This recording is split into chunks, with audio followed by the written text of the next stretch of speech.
Este hombre mató a 2 fiscales que se atrevieron a investigarlo. Lo agarraron, lo metieron preso y lo volvieron a soltar. No una vez, sino porque el sistema que debía mantenerlo encerrado ya estaba comprado desde adentro. Lo que vas a ver hoy no es solo la historia de una fuga, es la historia de cómo la MS-13 no solo controló las calles de Honduras, sino que logró meter sus manos dentro de las cárceles, dentro de los juzgados, dentro de los uniformes de la policía. Y cómo a pesar de todo eso, la justicia internacional terminó alcanzándolo en una isla del Caribe, a miles de kilómetros de donde creía estar a salvo.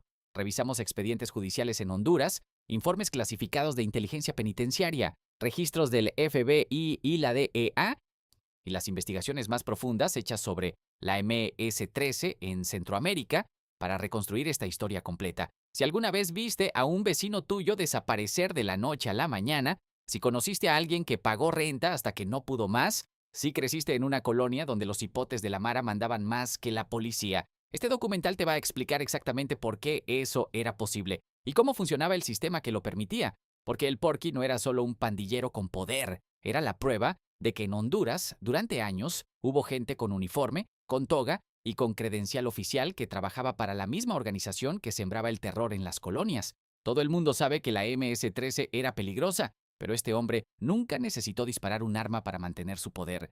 O su trabajo era más sofisticado que eso, y por eso fue el último en caer. Yulan Adonai Archaga Carías no nació siendo el Porky, nació en una Honduras donde ser pobre no era una condición, pues era un destino. Creció en los márgenes de San Pedro Sula, la ciudad que durante años cargó el título de la más violenta del mundo, una ciudad donde los hipotes aprendían antes a esquivar balas que a leer, donde las colonias populares tenían sus propias reglas, sus propios jefes, y donde el Estado llegaba tarde cuando llegaba. En ese contexto, la MS-13 no se presentaba como una amenaza, se presentaba como una opción. Para un cipote sin padre, sin futuro visible y sin nadie que le explicara para qué servía estudiar, la pandilla ofrecía lo que el Estado nunca dio: identidad, protección y un lugar donde pertenecer. Así entró Yulan, así entró el Porky. Y lo que lo diferenció desde el principio no fue la violencia.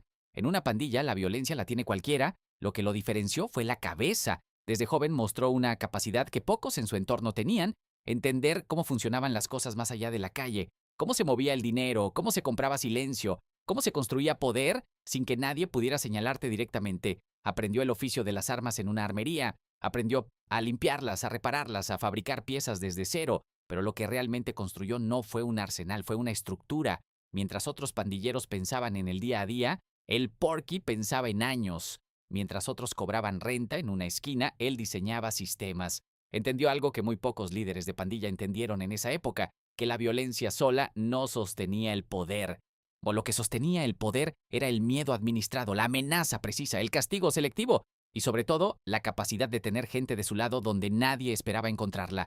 Formó grupos de élite, sicarios entrenados no solo para matar, sino para obedecer con disciplina militar. Los ejercitaba en maleza, con armas largas, con granadas. Les enseñaba a moverse en silencio, a actuar en coordinación. Lo que construyó no era una pandilla callejera, era, para todos los efectos prácticos, un ejército privado dentro de Honduras. Y mientras construía ese ejército, hizo algo igual de importante: empezó a invertir. Negocios legales que lavaban el dinero sucio, abogados en formación financiados por la pandilla, contadores que manejaban las cuentas de la organización con la misma precisión que cualquier empresa formal. La MS-13, bajo el Porky, dejó de ser una pandilla callejera para convertirse en algo mucho más peligroso: una organización criminal con presencia en todos los niveles de la sociedad hondureña. Lo que nadie supo en ese momento, o lo que nadie quiso decir en voz alta, es que ese ascenso no se hizo solo desde abajo, se hizo también desde arriba, con ayuda, con complicidades, con gente que tenía credencial, uniforme y oficina. Pero esa parte de la historia viene después. Primero hay que entender el daño que hizo. Y el daño que hizo este hombre no se mide en peleas de esquina, se mide en fiscales asesinados, en colonias enteras paralizadas por el miedo, en familias que emigraron porque quedarse significaba morir o pagar hasta que no quedara nada que pagar. Para entender la magnitud de lo que construyó el Porky, hay que dejar de verlo como un pandillero, hay que verlo como lo que realmente eras: el director ejecutivo de una empresa criminal que operaba con precisión, con estructura y con una brutalidad calculada al milímetro. Y como toda empresa, tenía sus líneas de negocio, pero antes de hablar de números y de cargamentos de droga, hay que hablar de algo más concreto, más cercano, algo que los que vivieron en las colonias bajo control de la M S-13 en el norte de Honduras no necesitan que nadie les explique, porque lo vivieron en carne propia. Hay que hablar de lo que era levantarse cada mañana sabiendo que una parte de lo que ibas a ganar ese día no era tuya. La extorsión no era el cobro improvisado de un cipote en una esquina, era un sistema, organizado, territorial, implacable, con rutas asignadas, con montos establecidos, con fechas de cobro que se cumplían con la precisión de una factura bancaria. En las zonas bajo control de la MS-13 en el norte de Honduras, pues tomó a San Pedro Sula, El Progreso, Choloma, La Lima, nadie operaba sin pagar, absolutamente nadie. El dueño de la pupusería pagaba, el taxista pagaba, el vendedor del mercado pagaba. El camionero que repartía mercancía pagaba en cada retén informal que la pandilla había instalado en las carreteras. El dueño del cyber pagaba. El que tenía una tiendita en su casa pagaba. La señora que vendía tortillas en la esquina pagaba. Y el cobro no llegaba con una advertencia amable. Llegaba con un cipote joven, nunca el mismo para que no pudieran identificarlo fácilmente, que se paraba en la puerta del negocio y decía lo mismo que decían todos los cobradores de la MS-13 en todas las colonias que controlaban. Es el Porky manda saludos. El que no pagaba no recibía una segunda advertencia verbal. Recibía un mensaje que toda la colonia entendía sin necesidad de palabras. Un negocio quemado, un familiar amenazado o algo peor, un cuerpo que aparecía donde más gente pudiera verlo, en el lugar más visible de la colonia para que nadie tuviera dudas sobre las consecuencias de no cumplir. La extorsión de la MS-13 bajo el Porky no solo destruyó economías familiares, destruyó comunidades enteras, negocios que habían tardado generaciones en construirse cerraron de la noche a la mañana porque pagar la renta significaba no poder pagar los insumos. Familias que habían vivido toda su vida en una colonia empacaron lo poco que tenían y emigraron, no porque quisieran, sino porque quedarse significaba seguir alimentando a la organización que los asfixiaba. Con muchos de los que hoy viven en Estados Unidos, los que ven este documental desde Houston, desde Los Ángeles, desde Nueva York, salieron de Honduras exactamente por esto, no por aventura, por necesidad, por supervivencia. Las cifras que documentaron los investigadores son devastadoras. El sistema de extorsión de la MS-13 en Honduras generaba decenas de millones de lempiras al año, dinero que salía de los bolsillos de las familias más pobres del país, de los que menos tenían, y que terminaba financiando operaciones de narcotráfico, comprando uniformes de policía y pagando abogados corruptos. Era un impuesto ilegal sobre la pobreza y tenía un cobrador que nunca fallaba. Pero la extorsión era solo una de las líneas de negocio, la que más gente veía, la que más directamente tocaba la vida cotidiana de las familias hondureñas. La que más dinero generaba era invisible para la mayoría. Bajo la dirección de El Porky, la MS-13 en Honduras dejó de ser una pandilla callejera para convertirse en un actor del narcotráfico internacional. No un actor secundario, no un simple corredor que dejaba pasar cargamentos a cambio de una comisión. Un actor con peso propio, con alianzas directas con los cárteles más poderosos de la región, con capacidad para mover toneladas de cocaína desde Sudamérica hacia el mercado estadounidense. El mecanismo era el siguiente. Los cárteles colombianos y mexicanos necesitaban corredores seguros para mover cocaína a través de Centroamérica. Honduras, por su posición geográfica, era un punto de tránsito crítico, pero mover cargamentos requería algo que los cárteles no siempre podían garantizar desde afuera: control territorial. Protección en el terreno, capacidad de eliminar amenazas locales, eso lo tenía el Porky. La MS-13 bajo su mando controlaba territorios enteros en el norte de Honduras. Tenía hombres en las carreteras, en los puertos, en los puntos de entrada y salida. Tenía la capacidad de garantizar que un cargamento llegara a su destino sin ser interceptado o de encargarse de quien intentara interceptarlo. A cambio, los cárteles pagaban, bien con dinero que el Porky usaba para expandir la organización, para comprar más protección institucional, para financiar la infraestructura legal y política que hacía posible que todo lo demás funcionara. Era un negocio redondo, para todos menos para los países por donde pasaba la droga y para las comunidades que consumían el veneno que dejaba a su paso. Imo la DEA lo acusó formalmente de coordinar envíos de toneladas de cocaína hacia territorio norteamericano. Un tribunal federal de Manhattan lo imputó en 2021 junto a otro cabecilla, David Campbell, por cargos de crimen organizado, tráfico de narcóticos y delitos relacionados con armas de fuego. En 2022 presentaron nuevas acusaciones que ampliaban los cargos, y cuando ya estaba prófugo, escondido en el Caribe creyendo que nadie lo encontraría, siguió operando. En noviembre de 2023, las autoridades incautaron una lancha Go Fast en las aguas del archipiélago de San Andrés, con un cargamento vinculado directamente a su red: 2.750 kilogramos de cocaína, 2,5 toneladas, destinadas al mercado estadounidense. Prófugo, buscado en 196 países, con $5 millones de recompensa sobre su cabeza. Y seguía mandando cargamentos de droga Eso dice todo sobre el nivel de organización que había construido, una estructura tan sólida que podía seguir operando incluso cuando su líder visible estaba escondido en una isla del Caribe con documentos falsos. Pero si hay algo que define el nivel real de peligrosidad de El Porky, más que cualquier cargamento de droga, más que cualquier cifra de extorsión, es lo que hizo con quienes intentaron detenerlo, porque el Porky entendió algo que muchos criminales no entienden hasta que es demasiado tarde, que el verdadero peligro no viene de los rivales en la calle, viene de los que tienen la autoridad legal para meterlos presos, de los fiscales, de los investigadores, de los jueces que no están comprados. Y a esos, los que no se podían comprar, los eliminaba. En 2014, hubo dos fiscales hondureñas que investigaban a la MS-13 aparecieron muertas. Sus nombres eran Marlene Vanegas y Patricia Eufragio, dos mujeres que habían elegido una carrera en el sistema de justicia de uno de los países más violentos del mundo, sabiendo los riesgos, asumiendo la responsabilidad, creyendo que su trabajo importaba. Las mataron con la frialdad característica de una organización que ya no distinguía entre combatientes y civiles, entre pandilleros y servidores públicos, entre objetivos militares y mujeres que iban a trabajar cada mañana con la esperanza de que la justicia en Honduras era posible. Ese doble asesinato fue una declaración que todo el sistema judicial hondureño escuchó con claridad, aunque muy pocos la nombraran en voz alta. La declaración de que meterse con el Porky tenía un precio y que ese precio lo pagaban no solo quienes lo investigaban, sino también sus familias, sus colegas, cualquiera que estuviera cerca en el momento equivocado. El impacto no fue solo la muerte de dos funcionarias, fue el silencio que se instaló después. El número de investigadores que empezaron a mirar hacia otro lado, el número de fiscales que decidieron que había casos más seguros en los que trabajar, el número de testigos que recordaron de repente que no habían visto nada. Eso también es parte del daño que hizo el Porky, el daño que no aparece en ninguna estadística oficial, pero que se sintió en cada juzgado, en cada fiscalía, en cada despacho donde alguien abrió un expediente con su nombre y pensó dos veces antes de seguir adelante. Cuando las autoridades finalmente lo capturaron en diciembre de 2015, los cargos incluían 5 asesinatos documentados y la investigación del homicidio de las dos fiscales, 5 casos con nombre, con expediente, con pruebas suficientes para sostener una condena. En 2018, un tribunal hondureño lo sentenciaba a 20 años de prisión, pero únicamente por lavado de dinero, conspiración y asociación ilícita. Los cargos más graves, los homicidios, seguían en proceso judicial, seguían en manos de un sistema que, como vamos a ver en el siguiente capítulo, no siempre operaba con la independencia que la ley exigía.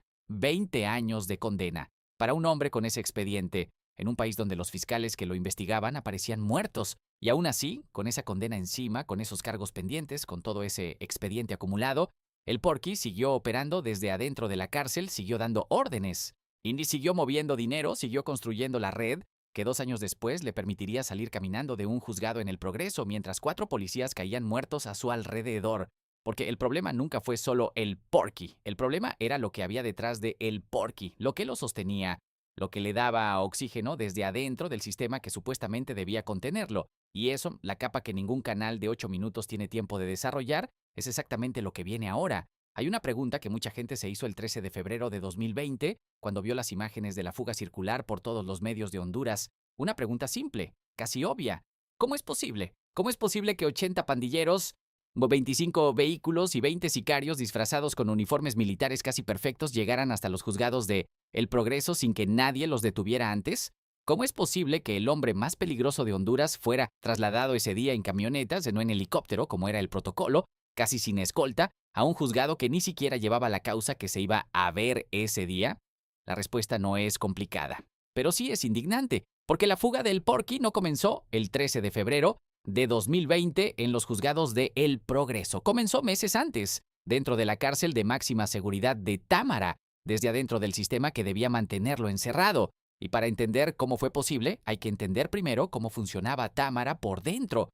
Porque lo que pasaba en esa cárcel no era un secreto para quienes trabajaban ahí, era una realidad que todos conocían y que muy pocos se atrevían a nombrar en voz alta. La cárcel de Támara no era solo un centro penitenciario, era para efectos prácticos una extensión de las operaciones de la MS-13. Una sucursal, una oficina con rejas donde los jefes de la pandilla seguían dirigiendo sus negocios como si los muros no existieran.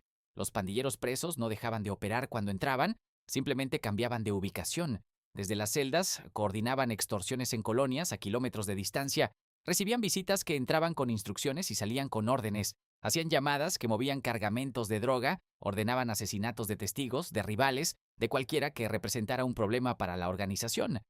Y todo eso ocurría con la complicidad activa de quienes tenían la obligación de impedirlo. La evidencia no es especulación. Está documentada en informes de inteligencia penitenciaria que llegaron hasta el escritorio de la presidencia de Honduras. En una requisa dentro de Támara, los agentes encontraron 350,000 lempiras en efectivo, unos $15,000, almacenados dentro de los despachos oficiales de la cárcel, no en una celda clandestina, no debajo de un colchón, en una oficina, en el espacio de trabajo de los funcionarios que supuestamente vigilaban a los pandilleros, el dinero de las extorsiones de la MS-13 guardado en escritorios del Estado hondureño. Pero eso no es lo más grave es lo que los investigadores encontraron cuando empezaron a tirar del hilo. Y porque detrás de ese dinero en los cajones había una red con nombre, apellido, rango y credencial oficial entre 2021 y 2022, mientras el Porky llevaba más de un año prófugo y el FBI lo buscaba en todo el hemisferio. Sus lugartenientes dentro de Támara ejecutaron uno de los planes más audaces en la historia del crimen organizado centroamericano. Construyeron túneles, al estilo de El Chapo, túneles que conectaban los módulos de máxima seguridad, donde estaban los cabecillas más peligrosos de la MS-13, con el exterior del penal. Túneles que requerían herramientas, materiales, tiempo y silencio. Túneles que no se construyen en una noche ni en una semana. Túneles que se construyen durante meses, con trabajo sostenido mientras los guardias miran hacia otro lado. La Policía Nacional tuvo conocimiento de esa construcción y no hizo nada, no detuvo las obras, no confiscó las herramientas, no arrestó a nadie involucrado, no levantó un informe que tuviera consecuencias reales, simplemente dejó que los pandilleros siguieran cavando. Cuando la Dirección Policial de Investigación finalmente actuó, gracias a una llamada anónima, no a ningún mecanismo interno de control, encontraron los túneles ya avanzados, los taparon con piedras y cemento, y luego con una frialdad que dice todo sobre el estado del sistema hondureño, las autoridades salieron a negar públicamente que los túneles hubieran existido, los negaron, mientras las imágenes de los túneles tapados circulaban en los medios. Ese nivel de descaro no es incompetencia, es impunidad consolidada. Es la confianza de quien sabe que puede mentir porque las consecuencias no van a llegar. Volvamos al 13 de febrero de 2020. Porque lo que pasó ese día en los juzgados de El Progreso no fue una operación improvisada, fue una operación quirúrgica que requería algo que ningún pandillero puede conseguir solo desde la calle. Información privilegiada desde adentro. El Porky fue sacado de Támara sin seguir el protocolo establecido para reos de su nivel de peligrosidad, sin helicóptero, sin la escolta proporcional, sin notificar con anticipación a la policía militar como exigía el reglamento. Lo trasladaron en camioneta hacia un juzgado que ni siquiera llevaba la causa correspondiente a la audiencia del día. Piénsenlo un momento, lo llevaron a un juzgado equivocado, sin escolta adecuada, sin aviso previo a los cuerpos de seguridad que debían estar preparados, como si alguien hubiera diseñado el traslado específicamente para que fuera fácil de interceptar y según las investigaciones, solo 2 personas sabían de ese traslado antes de que ocurriera, el director de la cárcel de Támara y el jefe de la policía militar, solo 2 personas. Los policías que murieron ese día, los 2 policías preventivos y los 2 policías militares que cayeron en el enfrentamiento, no sabían nada del plan, eran inocentes de toda la trama. Uno de los comisionados que iba ese día al juzgado andaba en otro asunto judicial completamente distinto. Sus escoltas simplemente reaccionaron cuando vieron el ataque y los mataron porque estaban en el lugar equivocado, en el momento equivocado. Un momento que alguien de adentro había diseñado para que ocurriera exactamente así. 4 familias pagaron con sangre la traición de personas que usaban el mismo uniforme que sus seres queridos. Hay que hablar de los uniformes, porque los uniformes son la prueba más concreta de que esto no fue solo negligencia, fue complicidad activa. Los 20 sicarios que irrumpieron en los juzgados de El Progreso no llegaron con disfraces improvisados, llegaron con uniformes casi impecables de la Policía Militar del Orden Público y de la Fuerza Nacional Antimaras y Pandillas, la FNAMP, la unidad creada específicamente para combatir a las pandillas. Botas negras, chalecos antibalas, gorros pasamontañas, cascos, armas de grueso calibre, los monogramas y las iniciales correctas bordadas en cada uniforme. Y tan convincentes que las personas en la recepción del juzgado no levantaron ninguna alarma cuando el primer grupo entró, simulando custodiar a un testigo protegido. Todo parecía normal, todo parecía oficial. Esos uniformes no se consiguen en Internet, no se fabrican en un taller clandestino de la noche a la mañana con el nivel de detalle que tenían. Alguien con acceso al equipamiento oficial los consiguió, alguien con autoridad para moverlos los entregó. Las investigaciones periodísticas y de inteligencia en Honduras identificaron a 2 coroneles que fungieron como directores de la cárcel de Támara con vínculos directos a la MS-13. Uno de ellos, según múltiples fuentes de inteligencia, habría sido el que facilitó los uniformes y las armas para el escape. un coronel, director de una cárcel de máxima seguridad, y funcionario del Estado hondureño, trabajando para la misma organización criminal que ese día usó esos uniformes para matar a 4 de sus compañeros de armas y después del operativo, cuando los sicarios escaparon, dejaron abandonados en los vehículos los equipos que habían usado, lanzagranadas, chalecos antibalas, pasamontañas, armas de grueso calibre, evidencia suficiente para reconstruir el origen de cada pieza, evidencia que las autoridades hondureñas recogieron y que nunca llevó a una condena pública de los responsables institucionales, pero la corrupción no vivía solo en las cárceles y en los cuarteles, vivía también en los juzgados, en las fiscalías, en los despachos de abogados. Los investigadores hondureños documentaron durante años cómo la MS-13, bajo la dirección del Porky, había construido una red legal paralela que operaba con la misma eficiencia que su estructura criminal, una red diseñada para un propósito específico: mantener a sus líderes fuera de la cárcel o sacarlos de ella cuando entraban. El mecanismo era preciso: jueces que dejaban vencer los plazos de prisión preventiva sin mover los expedientes, comprando tiempo hasta que la ley obligaba a liberar al detenido por vencimiento de términos. Fiscales que simulaban no darse cuenta de los vencimientos, que presentaban recursos tardíos, que perdían documentos, que llegaban tarde a las audiencias decisivas, no por incompetencia, por dinero, y detrás de esos jueces y fiscales había abogados. Abogados que habían sido financiados por la MS-13 desde sus años de estudiantes universitarios.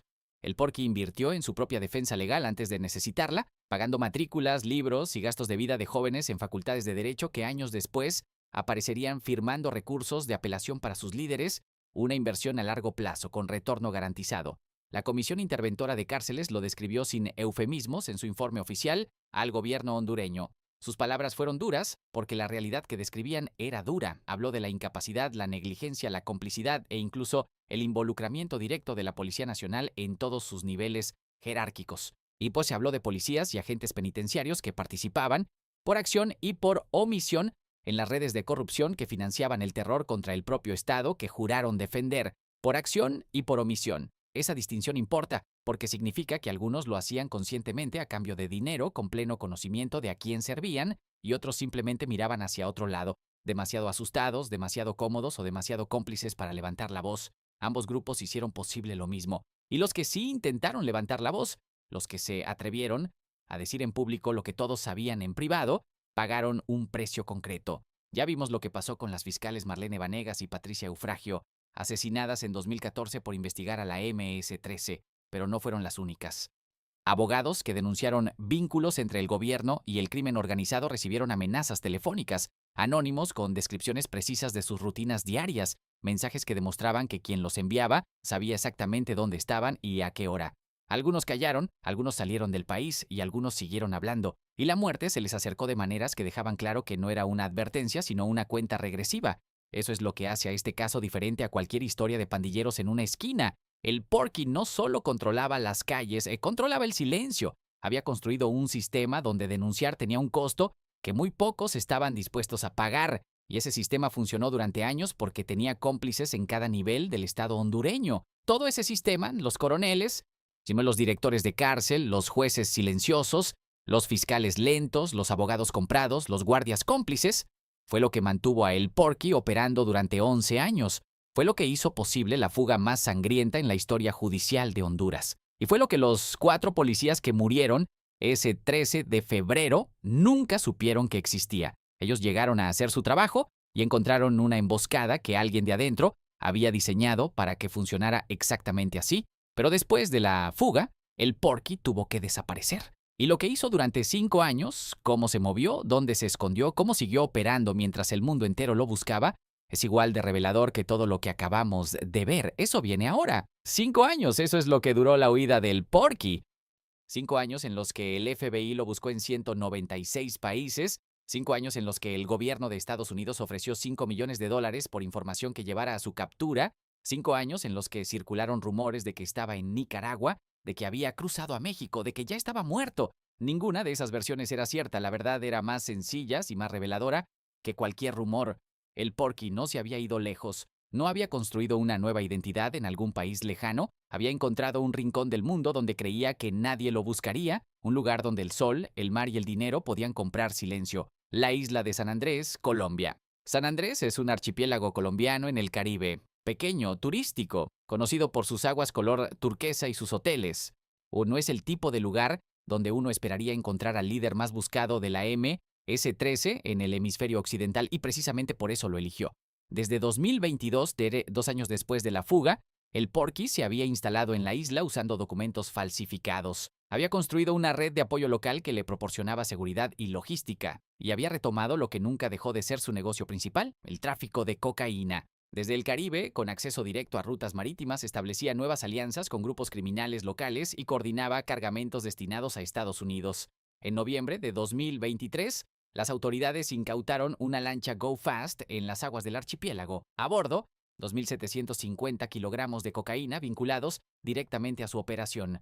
Fue ese cargamento, ese error de logística, el que dejó el primer hilo visible para los investigadores, porque a partir de ese momento, la DEA, el FBI y, en una colaboración que pocos esperaban, las autoridades del Reino Unido empezaron a tirar de ese hilo, pacientemente, sin apresurarse, rastreando movimientos, comunicaciones, contactos, construyendo el mapa completo de su red en la isla. Lo que siguió fue trabajo de inteligencia pura, sin ruido, sin declaraciones públicas, sin operativos espectaculares que pudieran alertarlo, solo datos acumulándose hasta que el cuadro estuvo completo. Y el cuadro estuvo completo el 9 de febrero de 2025. Eran las 5 de la mañana en el sector de Orange Hill, en la isla de San Andrés, todavía oscuro, el tipo de hora en que la gente duerme profundo y no espera visitas.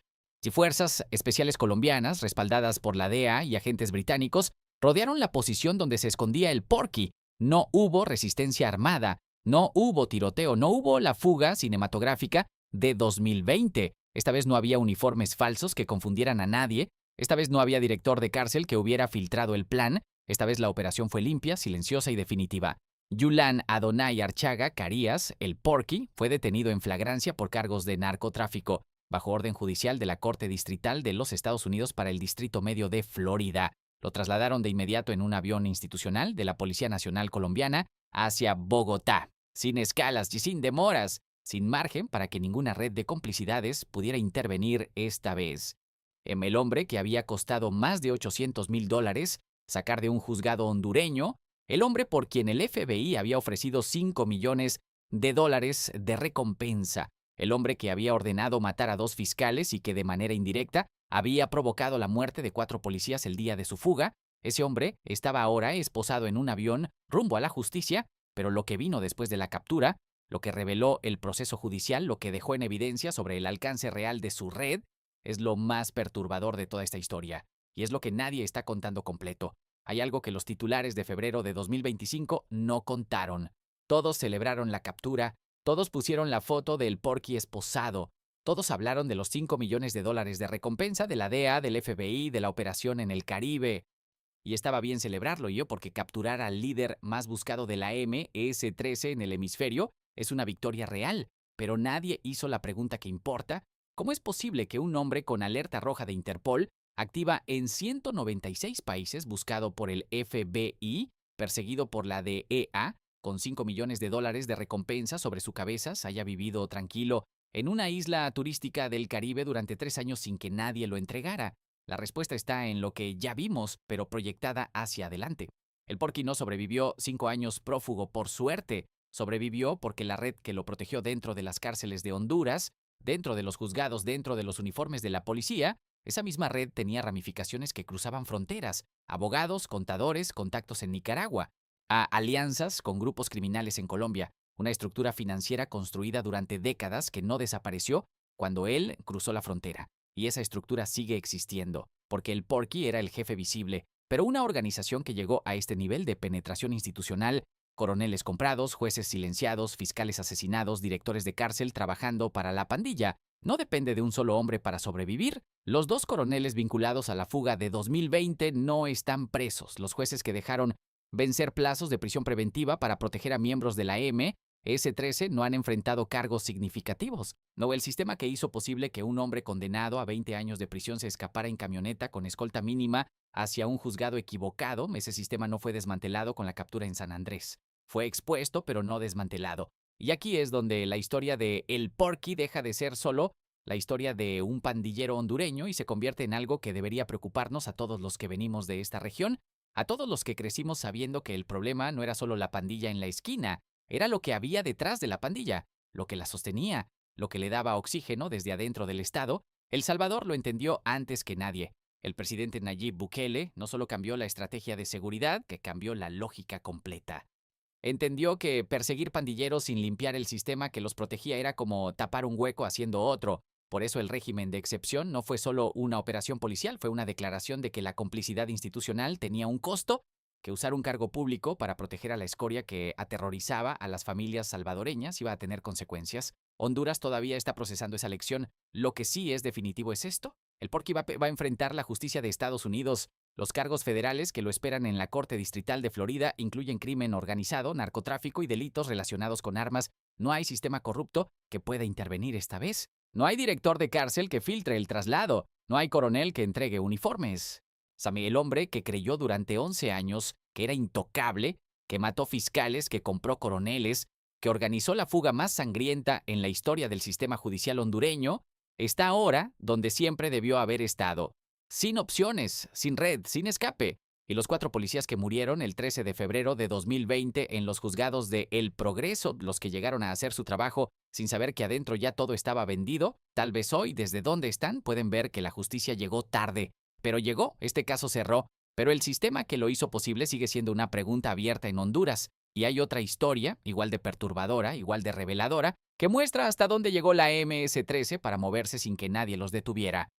Porque si creías que usar uniformes de policía para liberar a un jefe era el límite de su audacia, lo que viene te va a demostrar que estabas equivocado. La MS-13 encontró algo más efectivo que un uniforme militar. Encontró algo en lo que nadie iba a sospechar, algo que abría fronteras, cruzaba retenes y entraba a comunidades enteras sin levantar alarmas. La fe. Cómo usaron iglesias, pastores falsos y misiones religiosas para mover sicarios entre países. Eso es exactamente lo que contamos en el siguiente documental. Y si no querés perdértelo cuando salga, suscríbete ahora. Informe 503 es el único canal donde esta historia se cuenta completa, con los documentos, con los nombres y sin filtros.